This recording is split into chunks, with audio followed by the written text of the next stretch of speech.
All right, the purpose of this video is to give you an idea as to what the assessment process is like at Bath Iron Works. BIW is a local employer for most of the kids in this school. They live right in the Bath area, and Bath Iron Works is in Bath, Maine. The pay is real good, and for a lot of them, that's the goal of coming into the program, is to get a job at the end. This test is the first step. So after you've applied and you've taken your interview, they're going to bring you down and see if you can weld. If you show promise, then they will bring you on for an extended period of time. Typically it's a couple of weeks. That changes as the time and years go on. I've seen it as little as 5 days and as much as maybe a month over the past 20 years. But let's say you've got 2 weeks to come down to the school. Your goal is to do the assessment and get in, and then after you are hired as a temp employee, more or less, a provisional employee I should say, you have that certain amount of time to pass all of your fillet brake tests, and then you have to do your grade 7 test for real. What we're showing you here is the assessment. The assessment is basically the front side of those tests. Now these tests are on 3/4 inch plate. They're a foot long. It's a double V joint with a 60-degree included angle. And the real test is back gouged. You'd use a 3/8 carbon and you would back gouge the test. The gouging is not done in position. It's done in a booth, so the gouging is actually done downhand. But the tests are welded. One is a vertical 3G and the other is an overhead 4G. You're going to try with the assessment to do the front side of the vertical plate. And then on the back side of that plate, you're going to simulate the front side of the overhead. Okay, so you're not going to back gouge. You're basically just going to do the front side of each plate on a single plate to see if you're worth taking a chance on hiring. After you take the assessment, they determine whether or not they want to bring you on as a trainee. And when I say trainee, I mean that in the mildest sense. They're giving you that time to come down and pass all of the prerequisite tests you need to be a grade 7 welder at the shipyard. Basically, there are several grades of pay at the yard, and the pay scale is something I won't get into here, but grade 7 is basically the second step on the welder pay scale. In order to be a grade 7 welder, you first have to have passed all of the grade 5 tests. This video will not cover that portion of it, but the grade 5 tests involve fillet welds in all positions for stick electrode, Flux-Core, and pulse arc.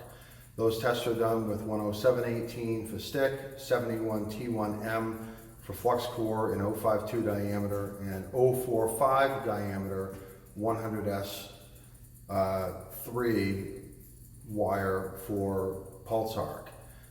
That's solid wire. All right, what we're looking at here is the Miller XMT 350 MPa power supply. This is one of the primary power supplies that's used at Bath Iron Works. They had 354s over the years and 304s with the pulse pendants, but this is probably what you're going to find in the school and throughout the shipyard. I would imagine by now the rest of them are largely phased out, if not completely. The 350 MPa has a cover that pulls down. You have a control cable here, and you have your connections on the front. At the yard, these are probably not DINS connections. They use a kind of a proprietary cam lock connection that's waterproof, but essentially they lock in and they lock out. You want to make sure that your wire feeder is hooked to the positive, your ground clamp is hooked to the negative. You probably won't actually have a ground clamp at the school. Most of the stuff at the yard is kind of permanently grounded. But essentially we're going to kick the power on, wait for it to cycle up, and once it's on, we'll go ahead and check it out. She's on MIG mode right now. This knob simply turns on the MPa machine. Any setting that's in the orange band here, that means the electrode is hot. So we're going to set this on MIG, and then we're going to press the setup button. The setup button allows you to check your inductance. Now, I run inductance at 100% for Flux-Core on the Miller XMT 350s, and most of the other machines that have a inductance or a dig setting, sometimes it's called. It'll say Flux-Core at the max. So basically you want to run that wide open. I would recommend on these plates running about 24 volts, and then we'll set the wire feed speed. Now I've already done the plates. I'm filming this out of sequence, so I already know where my wire feed setting is, but I'm going to check it. I'm going to show you how to check it, because what you won't have at BIW are machines with digital readouts to check your wire speed. So you have to know how to do that old school, and I'm going to show you how to do that next. So right now, make sure you're on MIG mode and make sure your voltage is right around 24. You will not have the machine set for you when you go to take your assessment. Everything will be zeroed out. This is not the feeder they use at the shipyard. They use a Suitcase Feeder. It's a proprietary feeder. It's not on the Miller website, but it's a Miller feeder. It's basically like an 8RS. It's a feeder that's built for the yard because the 12-inch spools, which they don't use at the yard either, they use 8-inch spools, are too large and too heavy to fit into a lot of the areas on the ship. You're going to be working in confined spaces if you're working at a shipyard. So we have just a basic knob on the machine for voltage and wire speed. This particular feeder doesn't have a voltage knob. I didn't buy it because, again, it's not necessary in the school. The machine is right next to it. But the machines at the yard will have both wire and voltage adjustments. You can look at your power supply and get a readout of your voltage, but your wire speed setting is just going to be a number, and I wouldn't trust it. This is set 3 and change, almost 4, but that doesn't mean anything. So we're going to pull the trigger and count down. And I'm going to do a 3, 2, 1, then I'm going to count off 6 seconds. So 3, 2, 1, pull. 1, 2, 3, 4, 5, release. Okay. I want 6 seconds precisely. If you're near anything that's electrically grounded, I'm not right now. Use the jog button on the front of the feeder, although on some feeders the jog button will jog at a higher speed than the actual wire speed. So my personal recommendation is pull the trigger. The next step is to simply measure the length of that wire. I'm going to take a tape measure and I'm going to measure it. You don't have to worry about fractions of an inch, just to the nearest inch is close enough, trust me on this one. So I'm going to let the tape measure out, hold the wire on. This is a little tricky because the wire is curved. But right now I've got 25¼ inches, so I'm going to call that about 250 inches per minute. That's the wire speed that I was running on my cover passes. Now on the route, I'll run the wire speed up a little bit higher. But essentially, you want to be able to get the wire high enough on the route that you can drive the wire into the corner without having to have the nozzle dragging on the weld or the plate behind you. I like to run at least an inch of stick out, and that's from the nozzle, not necessarily tip to work, but from the nozzle. I want to be able to see that puddle, and if the nozzle's in the way, I simply can't do that. If you're going down for your assessment and you want to have a little cheat sheet, take a piece of string, piece of twine, put it in your pocket, cut it off at 25 to 26 inches long, and then in 6 seconds, which is 1/10 of a minute, that's why we use 6 seconds, you take that and then you multiply that number by 10. So 25 inches is 250 inches per minute, and that'll get you in the ballpark, okay? And if you ever are working on a machine that doesn't have a digital readout, wire feed speed is definitely the first thing you want to set. All right, let's talk shielding gas. We're going to run a mix of shielding gas that is 75% argon and 25% CO2, C25 for most of us. At the shipyard, you will not have bottles. It's all manifolded in. So when you go to the welding school, you're going to be looking for the 75-25 gas manifold. It'll be painted like an olive green color, little more green than this tank is. This is more of a bluish tint, blue-green. But basically what you're going to have are Eaton Hansen 600 series gas fittings. This is an oxygen fitting, actually. These are designed to make oxy-fuel torches quick disconnect. They make them in green and red. BIW buys the green ones and they use them for the bottled gas. I use the same fittings here at my school. This fitting right here is a quick disconnect. It looks like an air fitting.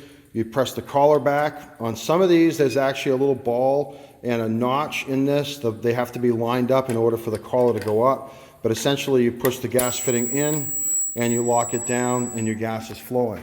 The flow meter that's here is actually on the wire feeder. The BIW feeders have a flow meter on the feeder. You want to set that to say 40 to 45 cubic feet per hour, and then you're ready to go. Alternatively, if you press the jog purge button on your feeder, you will have a purge button. It's not here because this is not the feeder they use at the yard. But if you press the purge button, as long as you can hear the gas coming out, maybe lightly feel it on the back of your hand, you're probably good to go.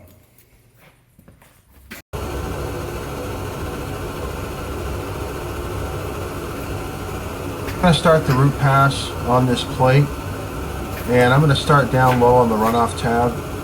I've got a small gap between the runoff tab and the actual plate, so I'm going to stop and just give a couple of squirts to fill it.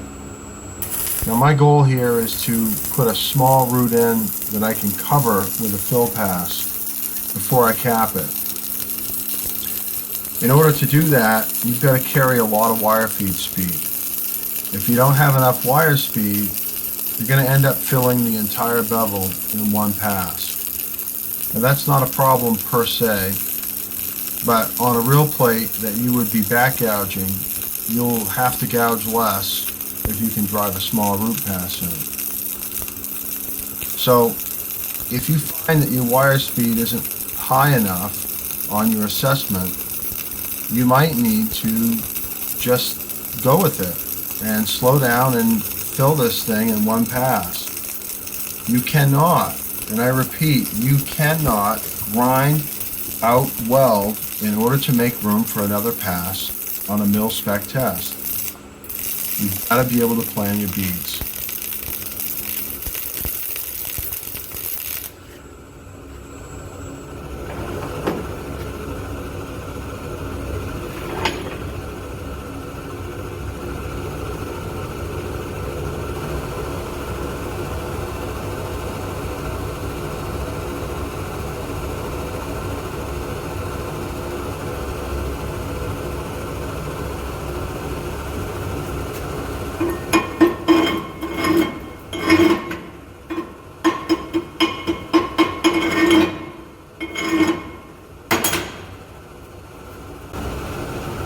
What I'm going to do here is just make a wire speed adjustment before I start to fill this thing. I don't need the wire up as high for the fill pass as I did for the root pass. So grab a piece of scrap and check it. It's up to you to make your machine settings and process. If you have to stop on the plate, that's fine. You have to stop. You're allowed to grind the stops and starts, but just keep in mind that this is an assessment and a real test plate. You're accountable for all those stops and starts. You got to make sure they don't end up high. As I mentioned, you can grind your starts, your stops, in a maximum of 3 localized half-inch long spots per pass. That does not mean you can grind one spot 1.5 inches long. And you cannot grind a line down the edge of a bead so you can see where you're going. It's just not allowed. As a general rule, your starts and stops are on your runoff tabs. But if you do have to stop in the middle, you can grind a 1/2 inch to clean up your stop or make it easier to restart. So here you can see I've got a weave. I'm just going back and forth quickly, and I'm trying to keep this at or just below flush.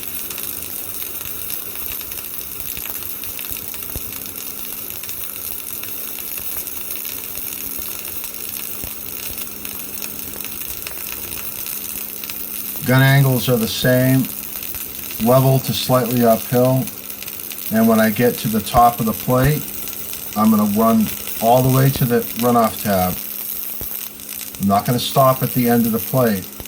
That'll leave a lip that you have to weld over, and it will inevitably make your cover passes high at the end.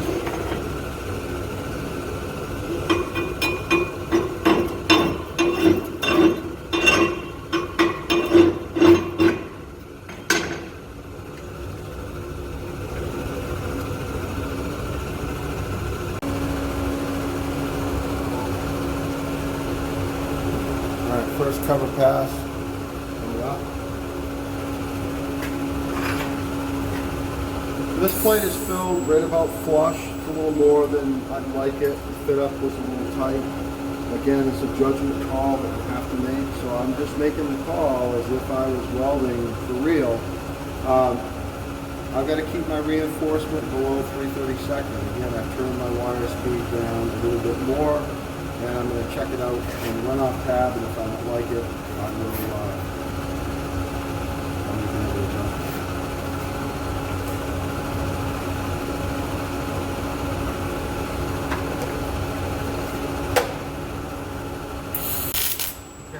First cover pass. Here's a shot of the runoff tab at the bottom. Again, I'm building that up. I want to make sure that when I start the plate that I end up at flush or slightly above. If you try to start right on the end of the plate, sometimes you blow the corner away. You could end up with a high spot or a low spot. So use the tabs.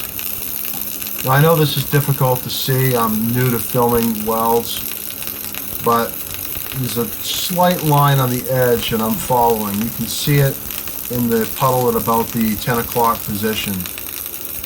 Again, you cannot take a grinder and grind a line down the length of this plate so you can see where you're going. Grinding is very restricted on mil-spec tests. As I get near the top, again, you can see that line. And again, I'm going to come off and I'm going to build up onto the tab so I know that the top of the weld is full. And it gives something to support the next pass.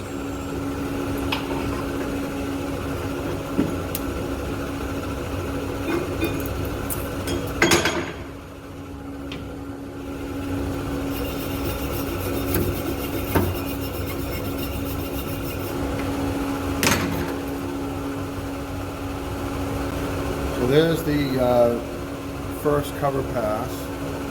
Let's take a close-up look at this. Again, the fill pass is just below flush.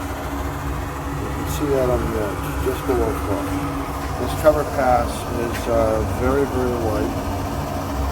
It's right at about 3/32 of an inch, maybe a whisper under. And again, the appearance should be smooth all the way up. I give a slight little wiggle. My MIG gun, I know it's hard to see in the video. I'm not a pro yet in video on these things, but my MIG gun is doing this constant little wiggle. It's not a weave, it's more of a nervous shake, if you will, than anything else, but that's what I do.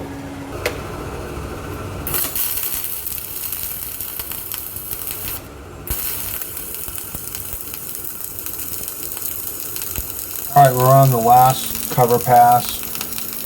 I am going to run the wire directly up the right edge of the bead, which is basically the right edge of the joint itself. I've got a slight little wiggle. The gun is pointed slightly uphill.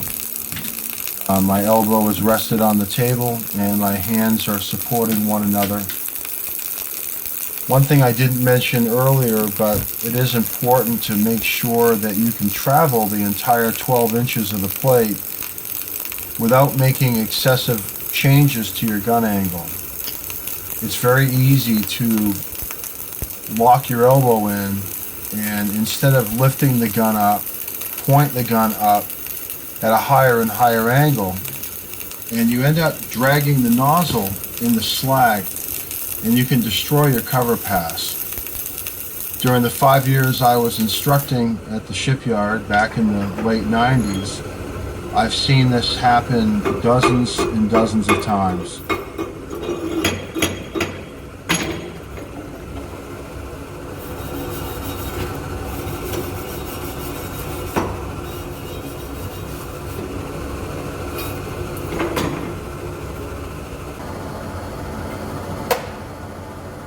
Alright, we're going to move on to the overhead plate.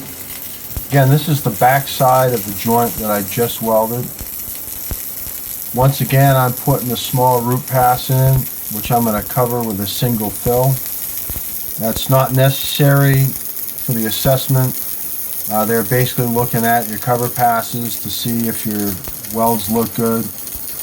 But if you're going to actually back gouge your grade 7 test, then you're going to save yourself a lot of gouging by not having to go so deep. And you do that by driving a hot root pass in. The gun angle is straight up and down. I'm getting a lot of spatter from this wire. This is a new lot of wire that I just opened, and I probably should have changed before I started filming this, but you know, I said the hell with it. I'm just gonna roll with it. But I get to the end of the runoff tab, and again I'm going to go out onto that plate. I'm not going to stop until I've welded all the way to the end of the tab.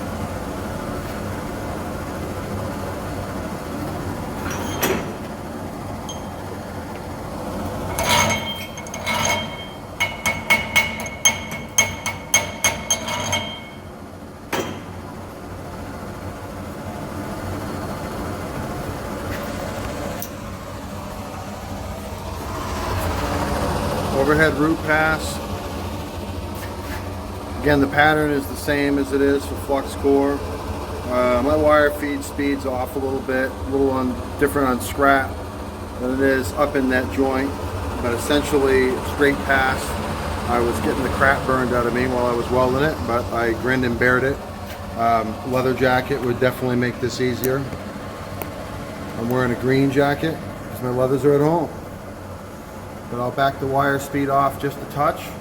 Again, I'm not worried about what the feed number is. I'm just going to back it off a touch, and I'm going to put in a single fill pass over that.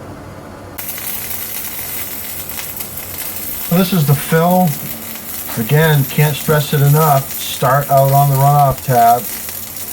I back my wire feed down just a little bit from the root, but I still want to make sure that my nozzle is far enough away from the plate that I'm not going to drag the nozzle. I'm moving left and right a little bit. My gun angles are still straight up and down. And I'm traveling towards myself. When I was an apprentice welder, taking my overhead stick test for what used to be second class, it's the same plate we're welding here, except with 5/32 7018 wire. I asked my instructor, should I weld towards myself or away? And he said, do you want to see where you're going, or do you want to see where you've already been? I've welded towards myself ever since. Thank you, Ronnie Guimond.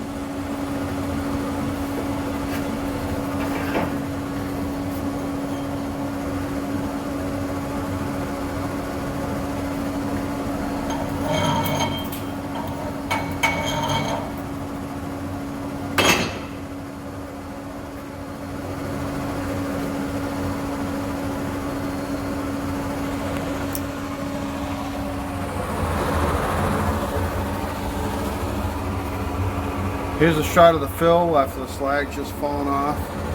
We are getting the camera to focus here. We're just below flush.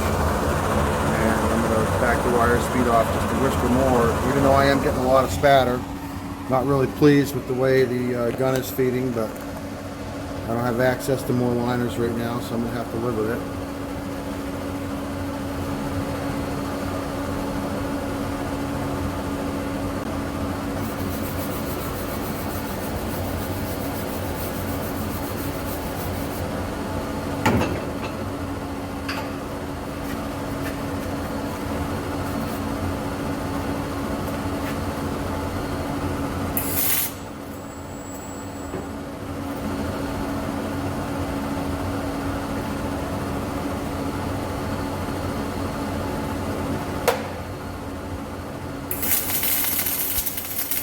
Alright folks, I know this is hard to see. I'm working out the bugs with the camera, and it's a little hard to do by myself since I don't actually know what I'm doing. But I'm watching that left edge real carefully. Again, it's important to leave that weld a little below flush.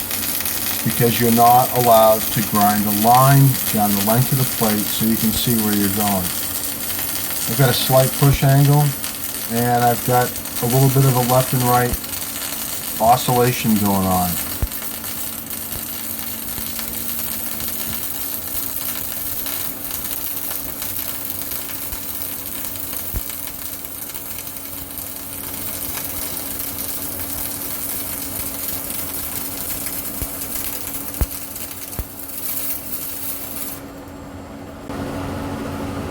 Last pass after the cleanup is essentially the exact same thing. Overhead's pretty boring, folks. It's just flat upside down. Don't freak out about it. The only bad thing is the spatter, which I'm getting a lot of right now.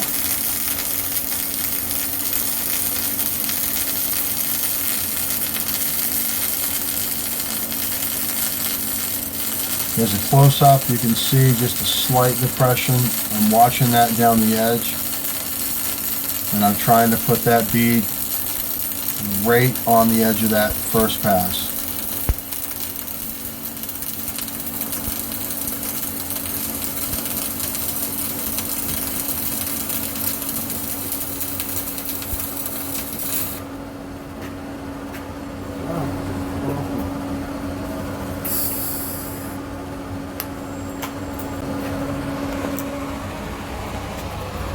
Alright, this is the finished plate.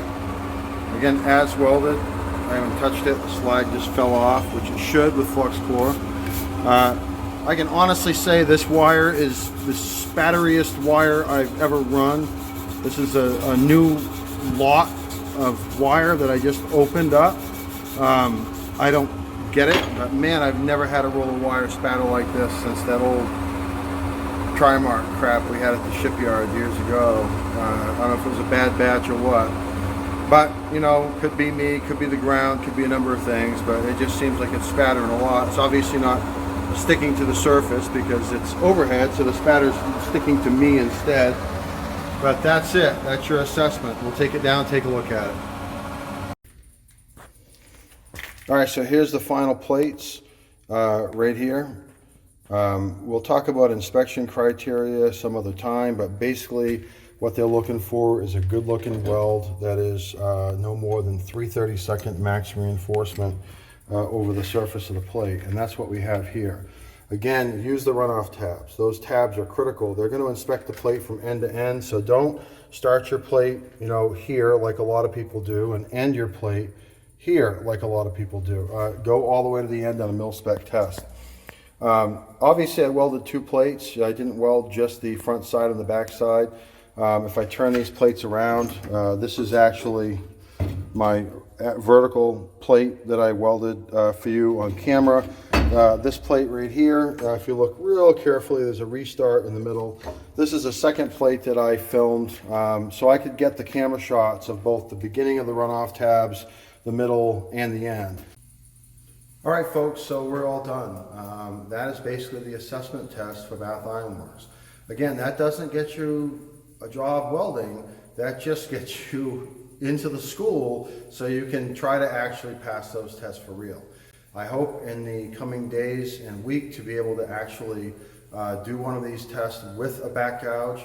I bought a gouger. I have everything that I need to do it, although I wouldn't gouge with any of the students in this shop.